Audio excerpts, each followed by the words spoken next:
All right, joining us today, we have he's had a 30+ year career, over 40+ movies and TV shows, including some of the biggest shows in history with some of the biggest stars, including Hand of God, George Carlin Show, Cheers, ER, Magnificent Seven, House, Mad Men, and of course, the iconic title role in the season 6 Seinfeld episode, The Jimmy. Here he is, Anthony Starke. All right. You left out Silver Spoons, but I'm going to overlook it. Okay. Awesome. People don't usually just gloss past a Ricky Schroeder reference, but I'm going to let it slide. I was going to say, do you still talk to Ricky? Occasionally, but it's nothing I can convey on this podcast. It's pretty top secret stuff. But yeah. The one thing you have over him, Tony, is you were on Seinfeld. He was not. So that's correct. Yeah. Let's take a go in the time machine. So the Jimmy, it aired March 16th, 1995. So just take us back, kind of how the whole thing came about, the audition process. Did you reach out to them? Did they reach out to you? Tell us a little bit about how the character came about. Well, it's interesting the way that particular one went, and to go back to what you said right before we went on the air, I had already been in the business for about 10 years. I could come out to LA in 1985, and I had been working on a lot of sitcoms, but Seinfeld at this point was already a phenomenon, and I had just finished working with another legendary comedian on the George Carlin Show. And we had just gotten canceled and it was very sad. So I was happy to get a chance to go in and audition for these guys. Their casting director, Mark Hirschfeld, who I knew previously, and who later, I think it was later that he became head of casting for all of NBC. He was casting the show. And when he was partners with Meg Lieberman, I think. And so he had me in, and they moved pretty quick. I came in and I could tell when I got in the room, and it was really cool because Larry David and Jerry Seinfeld were in the room. This is back in the day we could actually have the producers and writers in the room with you. Everything's kind of done even before COVID. You go into a casting office a lot now, and it's just like the casting director and maybe her assistant, recording you and then putting you on tape, and then they send the tapes over to the producers. But in auditions, particularly with comedy, it's great to have, the writers, director, producer in the room, because you can kind of vibe off of them, maybe have a little bit of a dialogue, get some real-time feedback, do it again, show them that you can incorporate a note and all this kind of stuff. And but they were in the room, which is always helpful. And I just remember doing the thing, and I remember sort of miming, bouncing a basketball, and like doing, the trick stuff, bouncing it between my legs and all this kind of stuff as I'm talking. Because I just had this very clear image of this, just phenomenally hubristic, egotistical douche, and how he would behave and what he would act like. Because it's just he's sort of like a frat boy who never left the frat house, it's just sort of that kind of guy, kind of puffed up. And I could tell right away that they liked what I was doing. There was a couple guys to read after me. And as I was leaving the room to go back into the waiting room, Mark kind of said, don't leave yet, kind of thing. All right. I'm like, okay. So I sat there. They had a couple other guys go in. And then he comes out and said, okay, now you're going downstairs to the stage because they're going to have a table read of the script in about 15 minutes because you start rehearsing today. Wow. Wow. So I'm assuming that's uncommon, right? That's not something that's the only time that's ever happened to me. Wow. The only time. And I was like, great, I'll clear my unemployed actor schedule and I'll be right down, and so I went down and we had a big table read and everyone was there, of course. And, it was directed by Andy Ackerman, who was great. And, so that was how the week started. Wow. That's a crazy story, man. We know it's interesting. You touched on about how you thought of the character, because there's this dark side to the Jimmy character that I love. There's two particular lines you deliver. The one where you say, Jimmy's a little set back, moving to Manhattan, set him back a little bit. Like you could tell you're not there's something there. It's building. And then later on, when Elaine and misunderstandings, you're really about to lose. Or misunderstandings and Jimmy, don't go. The way you delivered those, there's this like darkness to the character that, like, you know, Seinfeld, there's a lot of darkness in their early episodes, but by season, you know, and you really, I don't know if that was conscious on your end or if it was like notes or you really hit on something it was part of the choice. I kind of thought that the guy was a little psychotic, you know, because he was so self-involved and, you know, and you kind of, I was immediately suspicious, like what inspired this knucklehead to even move to Manhattan? You know, it would strike me that New York is a bit much for this guy, you know, because he's not nearly as smart as he thinks he is. And I wonder if he, you know, and he's like, he's making his money by selling these plyometric shoes and demonstrating with his vertical leap, you know, like that brought you to New York, you know, and you know, you couldn't do that at a mall in Cedar Rapids, Iowa, you know. So, but anyway, so yeah, I tend to find dark characters funny, you know, and characters that are kind of oddly menacing to be funny too. So that obviously fits with Larry David, and he really ran that show. He obviously has a kind of darker sense of humor as well. He finds that stuff funny. So it just kind of worked out. So Tony, back to the audition, right? Like how much were you like, how much of the script did they give you? How much did you kind of grow the character within there? Like what, you know, what lines did you read during the actual audition that made them like just get blown away? Well, you know, I think the scene that they auditioned with was the first scene where you meet him, you know, where he's talking about like, you know, before these shoes, you know, Jimmy was like you know, and not even being aware how insulting that is, you know. So that was the scene, you know, but that kind of gave me a sense of how this guy is. And a lot of writer producers in half-hour TV are very precious about their jokes and their words, and they don't like you improvising at all. And what I had found was, you know, because I do like to improvise, and I do kind of write in my head a little bit, you know, because I've done a lot of comedy, improv, stand-up, all this kind of thing. And what I found was that if I kind of like pitched something out during rehearsal, that then they could kind of give me quick feedback and say, oh yeah, do that in the run through. Okay. So this was a carefully crafted scripted show. I'm trying to remember which writer wrote it. Cavan and Robin wrote it, the team of Cavan and Robin.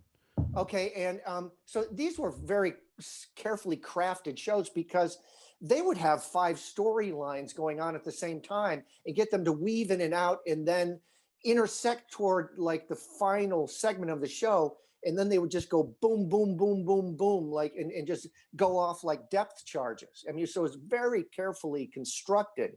That's part of why it's great. So it's very much a scripted show, but Larry David was the kind of guy, he was always looking to kind of brush it up, pump it up, you know, get another laugh in a scene if he could. And he didn't care where it came from. And when I realized that, I would start kind of throwing lines out. And he would actually, toward the end of the rehearsal week, I remember he came up to me and said, you know, we need a line here. Okay. And we kind of talked back and forth, and I threw a line at him, threw one at me, and we threw it back and forth. And that's how Jimmy Loves the Velvet Fog was born, you know?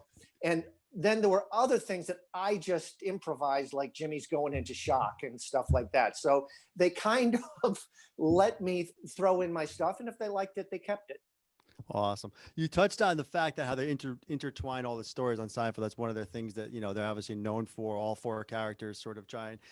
we're thinking about it. You might not be the only one, but I can't think of too many other characters who were in one episode of Seinfeld, but interacted with all of the four main characters. Usually the one-offs would be with one of each of them, a girlfriend, a boyfriend, something like that. Right. I was up in all their grills. Yeah, all four of them. And we're curious if you can kind of talk to what it was, each four of them, you know, Jerry, Julia, Jason, and Michael Richards, what it was like each, maybe, you know, something. Yeah. You know, my main thing about Jerry that I remember was just that I was a huge fan.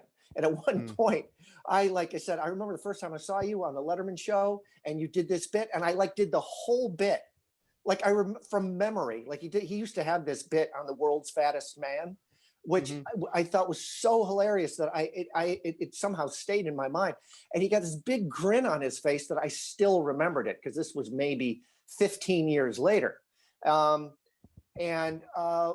What I remember of Michael is that he was very kind to me and very kind of solicitous, you know, concerned about the physical stunts that I was doing, because I do this one pratfall where I slip and fall in his drool. So you did that yourself? That wasn't. I did that myself. Wow. That was a pratfall, and they were kind of shocked when I first did it, because it was a pratfall that I learned from a friend of mine who was a stand-up comic, but he was a trained circus clown. So he taught me how to do a pratfall where you kick one leg up and then you kick the other leg up, and then the first leg comes down and kind of hits the ground, like the flat of your foot hits the ground right before your butt hits it to break your fall. But it looks like you land on your back. And when I did it during the live taping, the audience was like, oh, you know, they thought that I'd really hurt myself. So, you know, I think they were a bit relieved that I didn't. And when Michael, because he's obviously a genius level physical comedian, when he saw me doing that, he was like, okay, can we get this guy a tailbone pad? Can we get this guy, you know, elbow pads and stuff like that? Because he came up to me and he said, look, I'm just looking out for you, man. I wish somebody had been looking out for me when, you know, when I first started doing stuff like this. So I remember that about him. He was very thoughtful that way. And what I remember about Julia is that she her kids were very little, you know, the little kids that she had with Brad Hall, these beautiful little blonde kids, or maybe it was just one little boy that she had at that point. And that she was just very sweet because she wanted to have her little boy on the set, and she was just being a mom. And was just kind of very sweet like that. And Jason, I had met before, because years before I'd done this wacky movie with George Clooney called Return of the Killer Tomatoes. Yes, called classic. And I was hanging out with George, and we were driving around. He goes, "Hey, I want to go over to the Oakwood Apartments, which is this apartment complex right sort of above Warner Brothers Studios, where a lot of actors in the day, maybe still, would stay during pilot season, because you could rent sort of month by month, maybe even weekly, I don't know. And we're going to go visit my friend, and we went to visit Jason Alexander. This was years earlier. That was the first time I met him, you know, so I was kind of familiar with him, and I kind of just talked and hung out with him a lot during the set, because I remember we talked a lot about martial arts, because he was he came from a dance background, and he was starting to get into martial arts. I'd been doing martial arts since I was 12, and he was studying, I remember he was studying Jeet Kune Do, which is the whole system that was inspired by Bruce Lee, and the things that, you know, that he liked about it and he found interesting. So we just, I just remember he was somebody I talked to a lot, and was, but they were all very nice. Yeah. Yeah. I mean, that was a star-studded episode, right? I mean, Bryan Cranston was there, Mel Torme. There was a few Playboy models on set, right? I mean, can you tell us, like, interaction? Did you meet those guys? Like, was the taping done? You know, I think I had like a brief encounter, maybe said hello with Mel Torme. He was an older guy already at that point, so they kind of brought him in and brought him out. You know what I mean? He wasn't there all week rehearsing. One of my favorite memories of doing that show, and particularly I was happy that, you know, I read Bryan Cranston's fantastic memoir. I think it's called A Life in Parts, but it's a fantastic memoir. And he talked a lot about working on Seinfeld, you know, what a fun experience it was. I remember meeting him. I was very struck by him because, you know, he was just a kind of knock-around actor like I was, right? But he was older. You know, I was maybe 32, something like that, and he was like around 40, you know. And I remember meeting the guy, and he's such like a charming human being, right? And good looking and really good actor and funny. And I remember kind of looking at him going, God, man, what a business. I wonder why this guy never made it. You know, because I thought he's 40 years old to jig us up, you know, nothing's going to happen here, you know, like nice guy, you know? And, but I remember having that thought, like, what a fucked up business if this guy can't become a star. And of course, you know, a few years later, you know, Malcolm in the Middle kind of gave him a higher profile. But it was really about 10 years later, maybe 12 years later, that he kind of broke through as Walter White on Breaking Bad. And the interesting story about that is it wasn't because of Malcolm in the Middle or anything else. It was because Vince Gilligan, who created Breaking Bad, had written this one episode of The X-Files where Bryan Cranston did a guest spot. And he did this kind of turn, apparently, in the guest spot where he went from good guy to bad guy in the same episode. And he thought, years later he was writing Walter White, he was thinking, I need Bryan Cranston because I need a guy who can make that turn and the audience goes with him. You know, so I always found that a very interesting story. Wow. Yeah. It shows you just that one break. You never know when it's going to come. That's right. Yeah. Right. Wow. You know, going back to the kind of, not the audition so much, but you know, the show is called The Jimmy. Right. I mean, right. You were a guest star, but the show revolved around your character. I mean, yeah, it was really fun that way. Yeah. Yeah. Did you know that even back, like, was the title of the script known? Did you know how big the role was when you did the audition, or was it not until sort of you got into the rehearsal? I kind of had a sense of it after the table reading about 15 minutes later. That's kind of when I found out. Because okay. I was gonna do an episode of Seinfeld, even if it was one scene. I just really lucked out, you know, because you're right. They're not all the episodes are constructed like that. That's what made the guy so memorable, I think. Yeah, I mean, it's the only show named after a guest star. I mean, is that right? Yeah. Yeah. You know, what about not the maestro, but they're not the Jimmy. It's your name. Yeah. You know what I'm saying? Yeah, right. Nicknames. That's what we're going off. You want any technical? That's true. Tony, to be fair, we're not big fans of those later years. Like season 6 is kind of where it ends for us. But really? Okay. Into 7 a little bit, but by 8 and 9, we kind of we don't want to get into it, but we're not as big of a fans of the show as the earlier episodes. So it's funny you mentioned during the audition you were doing kind of like basketball moves and stuff. Is that kind of your Marquette background, a little Al McGuire, like? You know, I never got near the Marquette basketball team. I wasn't nearly good enough for that. I mean, I played when I was younger, and that came in handy. But no, I mean, my real, like, in terms of physical background, I mean, I actually was on the basketball team like in 7th grade, and I wasn't getting enough playing time for my liking because I was really short, and I was getting fascinated by this TV show that was on the air at the time called Kung Fu. And, you know, my dad said one Christmas, what do you want for a Christmas present? I said, Kung Fu lessons. And he was like, huh. So, you know, there was, you know, I'm from the rural Midwest and, you know, from a little town in Northern Illinois. And so there was nothing like Kung Fu around us, but he found a Taekwondo school in Waukegan, Illinois, taught by one Il Wong Kim. And I started studying Taekwondo, and that was it. I got totally obsessed with that, and I was done with school sports after that. Well, it's funny you mentioned you were short, you have the ability. Well, it sounded like that's how Jimmy was too. Were you the whole strength footwear, those shoes? Just, my brother had a pair of those during that time. It was a real product. Yeah. I remember going to the track, running with him, the whole thing. Like, right. Dude, So like, how did that? is he on his meds or is he off them? What he didn't know. Okay. Touche. Anyway, okay. Um, but it was a real product, and it's funny that product is still being sold today. If you go on Amazon, it's actually funny. The comments say Jimmy approves it. Like your Is that character, right? yeah, Is that right? Well, it continues today. I'm I'm just curious. Like, happy to help. were you aware of the shoe like during the audition, or did they give you a free pair?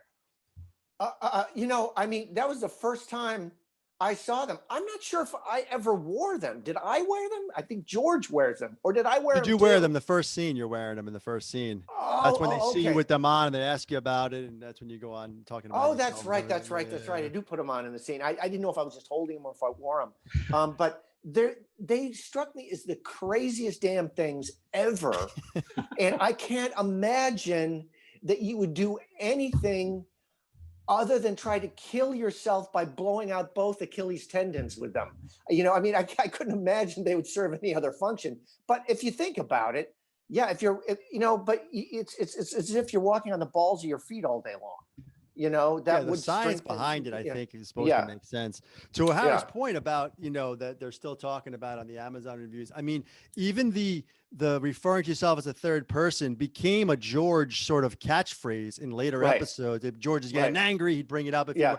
I mean, the whole show had legs it's iconic, and it's just incredible. I like how, I guess, we've heard other actors and actors that had like guest spots on Seinfeld sort of opened things up for them after just one episode of Seinfeld. I'm assuming this opened some things up for you right after, or I mean, was there anything where you were like, wow, I know that you had that show where you were the star of the show, The Last Frontier. That was Yes. pretty much right after Seinfeld, right? And then Yeah, you know what's weird about that is I auditioned for The Last Frontier the day that the Jimmy was airing. So I auditioned for them before it aired. I think I remember saying to them, "Hey, I'm on Seinfeld tonight," or something like that. It really didn't have much to do with it. I was just kind of on a roll with half-hour stuff. Shame about The Last Frontier. I mean, that was David Zuckerman wrote that. He went on to do King of the Hill. I think he was I know. kind of a co-creator on Family Guy. He did a lot of stuff. I've seen him lately, and he's pretty much semi-retired because I think he made some money.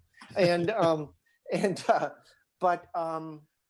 but yeah, that was a funny show, and it was sort of like a little bit Friends-esque, sort of Friends in Alaska was sort of the pitch. And we had some really great, funny people on that show too.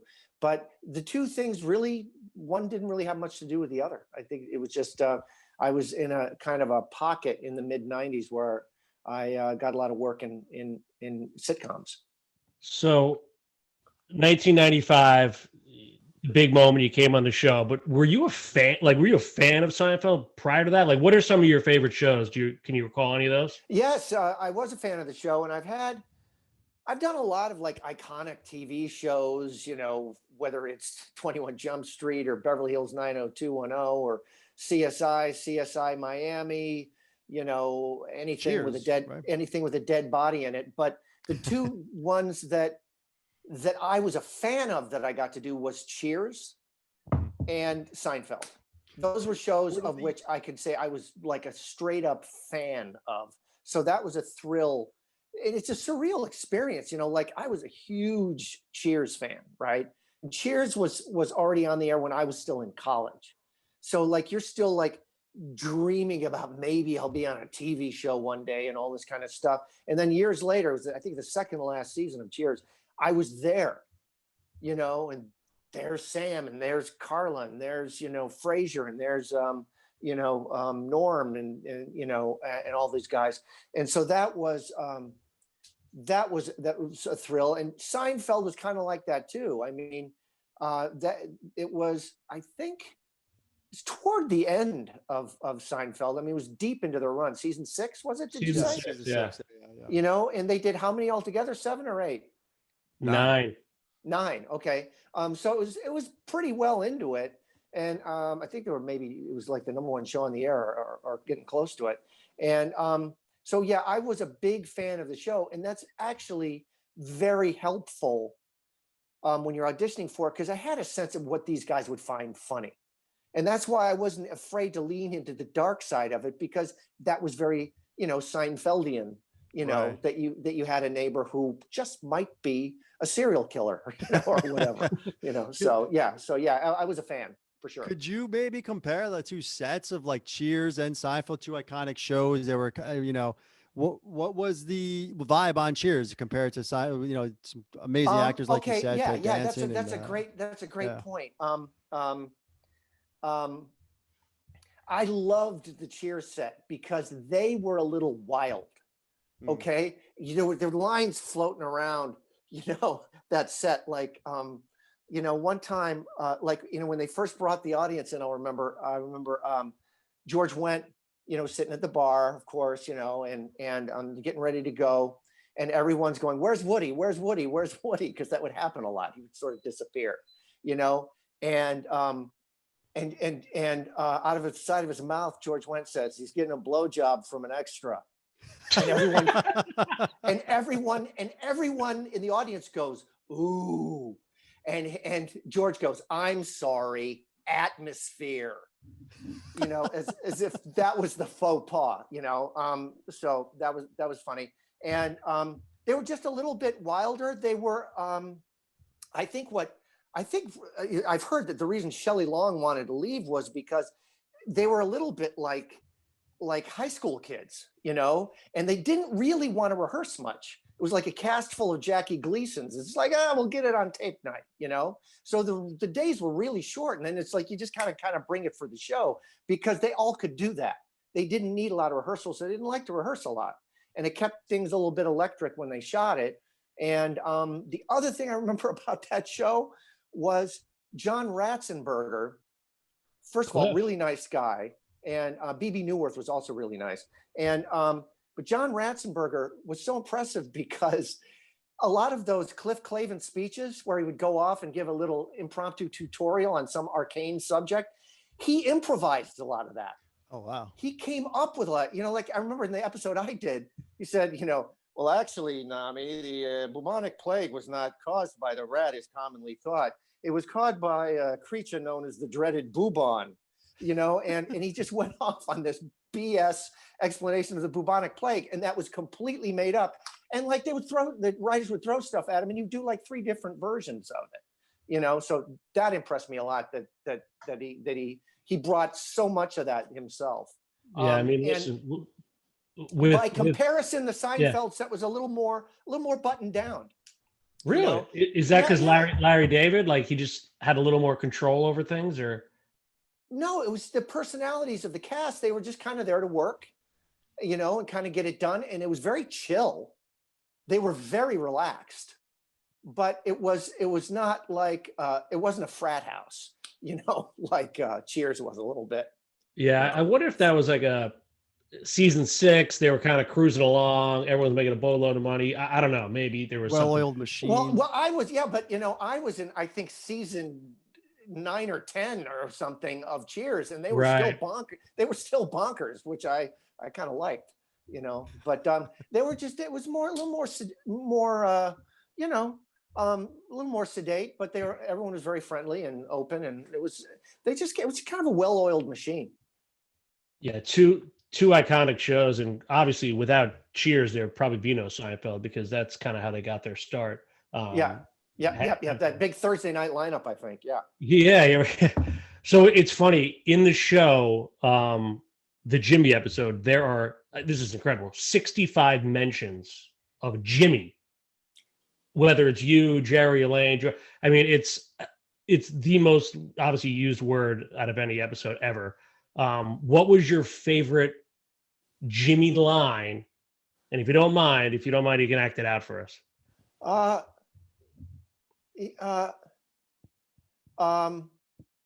When he's really flipping out at the end and they're carrying him off, don't touch Jimmy, hands off Jimmy. That to me was like the final, being escorted out on his way to the booby hatch was my favorite, I think. Yeah. And I gotta ask Tony, do people, like, just because that's an iconic character, do people come up to you on the street and like you know, kind of No, it's too long ago now. I mean, when I go back to my hometown, I'm from a little town in northern Illinois, and there's still some people that, like, when I walk into the bar when I'm back home visiting my sister, will go, Jimmy, and I'm like, oh God, guys, it's 25 years ago. I don't mean to be a dick, but come on, but it's really not that common because it was a while ago now. I look a little different and all this kind of thing. And in terms of even the interaction I have with people on Twitter, you'd think it'd be mostly about Seinfeld. It's not. It's mostly about the Magnificent Seven, because the people who are fans of that show are big fans of that show. And my character was a series regular. So I was in every episode, and he was a very colorful Southern riverboat gambler, con artist kind of character. And so it's a lot about that. And there's a lot of fans of the James Bond franchise who are focused on that, because I was in one of those also. So it depends on what people know me from. Yeah, well, we hope to change that. I think, like, when Seinfeld comes on Netflix in a couple months, I think there will be a new, like, a bigger interest and more eyes on it. So we'll see. We'll see. We'll see. What are you up to nowadays? Where can people find you? Anything on the horizon? I know things have probably shut down a little bit recently. Things were shut down. So, I mean, 2020 was kind of a blank. I was just getting started with pilot season. I remember I just had an audition for an ABC show called Call Your Mother, which just premiered last night. Carrie Leiser's new sitcom, premiered last night. And I was watching that going, why didn't they cast me? And because I auditioned for that, and to be like the guy on that show. And then that was like the last thing I can remember. Then it all just kind of shut down. And then there was nothing going on for a long time. And then just in the last couple of months, I got a couple of auditions, and I am right now working on a show, doing a guest spot on that, but I can't talk about it yet. All right. Well, we're looking forward to it, man. Yeah, look forward to it. Yeah. Tony, did you ever what do you think of the finale of Seinfeld? And did you ever think did they reach out for you to come back? Yes, they did.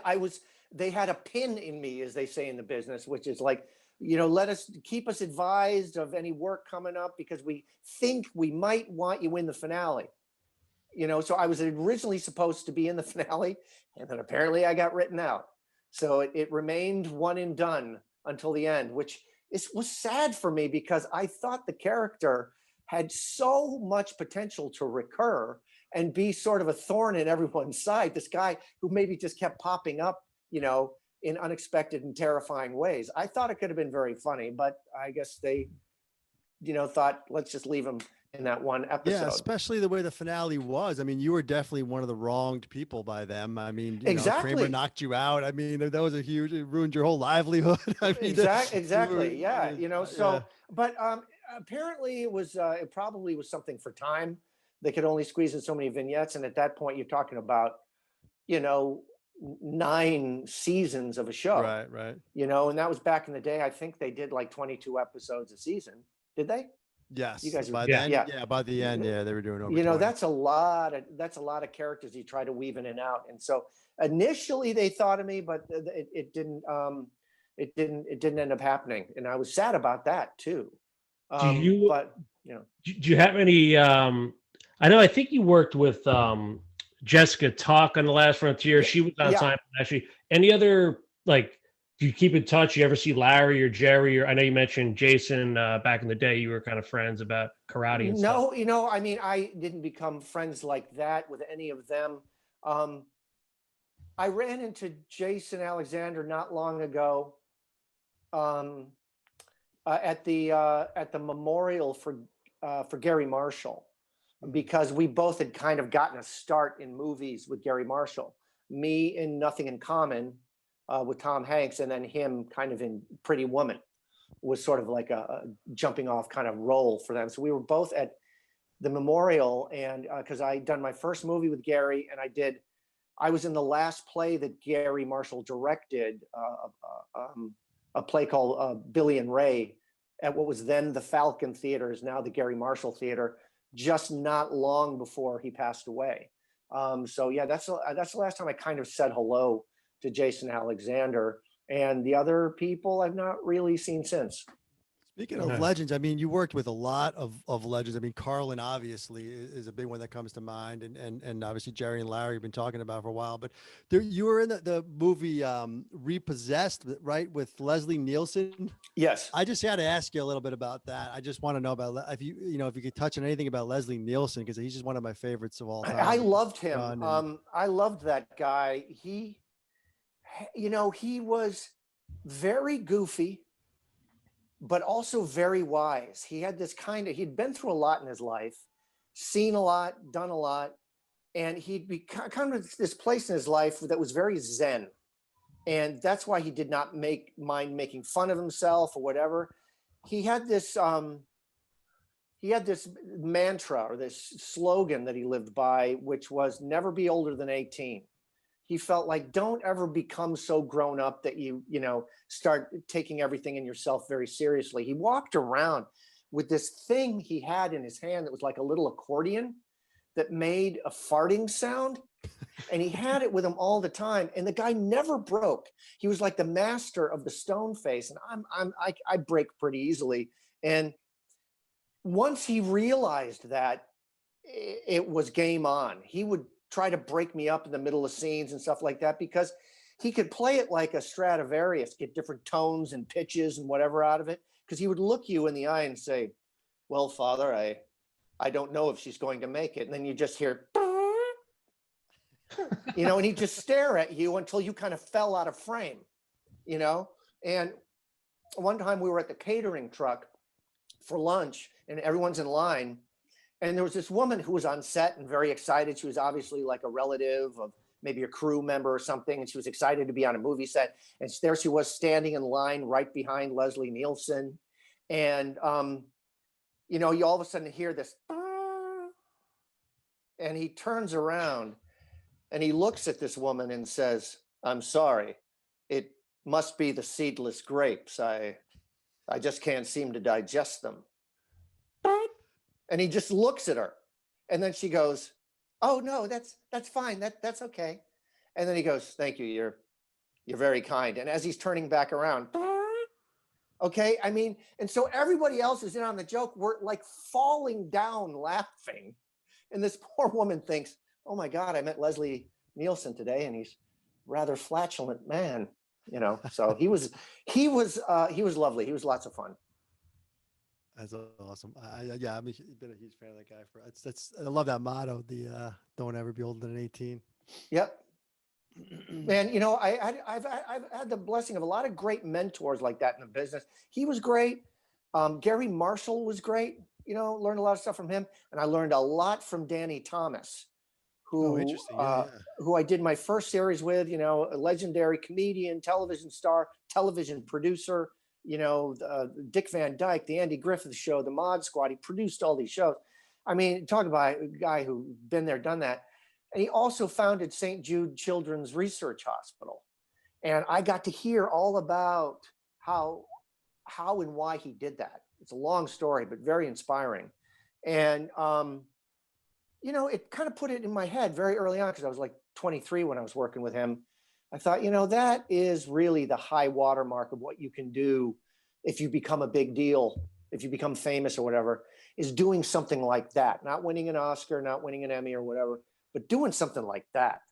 And I think a lot of people have seen that going forward. I mean, I think, if you look at people like, say, Bono or somebody like that, I think he'll be remembered as much for what he managed to get done on a charitable level as, as the music, Yeah. Although he himself has said, I'd rather be remembered for the songs, but hats off to people who managed to do both.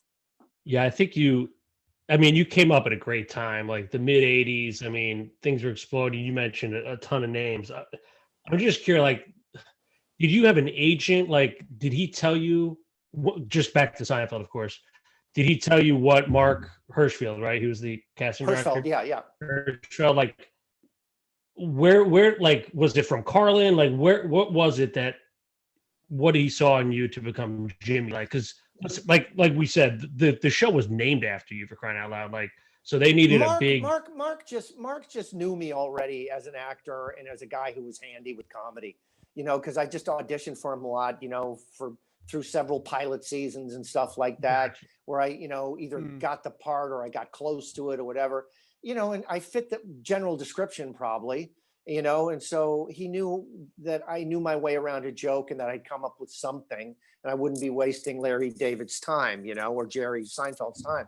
And so that's really the main reason he brought me in, not necessarily because of any particular credit. It's just because he knew me and I was on his roster of a certain type of guy who could do comedy. Yeah, and I would just say that the chemistry you had with all four characters was amazing. Like Jerry obviously was like always kind of mad at you. We got that set right, but obviously with Elaine, Kramer, and George, it was just. To Tony's point earlier, like we've never seen that with one character before. So like that's great. That's great. Thank you. That's a great standout. So like, listen, Tony, we really appreciate the time. Incredible. I hope we lived up to your expectations over there. I know. It's been a crushing disappointment, but it's almost happy hour, so I'll live. But no, you guys have been great, and thanks for paying tribute to. Some really tremendous television. I appreciate it. It's awesome. And Tony, if you don't mind, we'll cut it here, but if you could do just a quick PSA and say, Jimmy really loves his podcast, we'd love that. Jimmy knows podcasts. Jimmy does podcasts. Jimmy feels we've just set the high water mark. Jimmy's pleased. Jimmy's out. Thank you. Unbelievable. Thank you so much, Tony, man. This was awesome. All right, fellas. Have a great night. Take care. You too, man. Thank you. Love you, Tony. All right, take care, buddy. Bye-bye.